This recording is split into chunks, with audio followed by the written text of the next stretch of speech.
நண்பர்கள் அனைவருக்கும் வணக்கம்.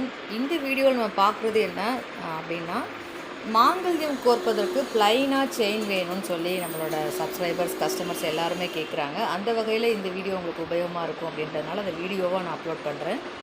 இந்த செயினை நான் ஒவ்வொன்றா க்ளோஸாக காமிக்கிறேன். உங்களுக்கு எது பிடிச்சிருக்கோ அதை ஸ்க்ரீன்ஷாட் எடுத்து மார்க் பண்ணி வாட்ஸ்அப்பில் அனுப்பி அவைலபிலிட்டி செக் பண்ணிவிட்டு ரேட் கன்ஃபார்ம் பண்ணிவிட்டு ஓகே அப்படின்னா ஃபோன்பே பண்ணிவிட்டு ஃபோன்பேயோட ஸ்க்ரீன்ஷாட்டும் உங்கள் அட்ரஸும் அனுப்பிச்சிங்கன்னா அடுத்த 2 தினங்களில் உங்கள் வீட்டுக்கு இந்த செயின் வந்துடுங்க. இதே போல் நிறைய நியூ அப்டேட்ஸ்க்கு உங்களுக்கு தேவையான பொருட்கள் வாங்குறதுக்கும் நம்மளோட சேனலை மறக்காமல் சப்ஸ்கிரைப் பண்ணி வச்சுக்கோங்க. நான் அடுத்தடுத்து போடக்கூடிய வீடியோக்கள் உங்களுக்கு வரணும் அப்படின்னா ஆல்ற நோட்டிஃபிகேஷனை கிளிக் பண்ணி வச்சுக்கோங்க. நான் அடுத்தடுத்து போடக்கூடிய வீடியோ உங்களுக்கு வரும். இதுபோல் நிறைய அப்டேட்ஸ் வேணும்னா அதையும் தினந்தோறும் லைவ் ப்ரோக்ராம் நடக்கும். அதில் நிறைய ஆஃபரில் கொடுத்துட்ருக்கும். வாய்ப்பு இருக்கவங்க அதில் கலந்து கொண்டு பயன்பெறுங்கள். நன்றி.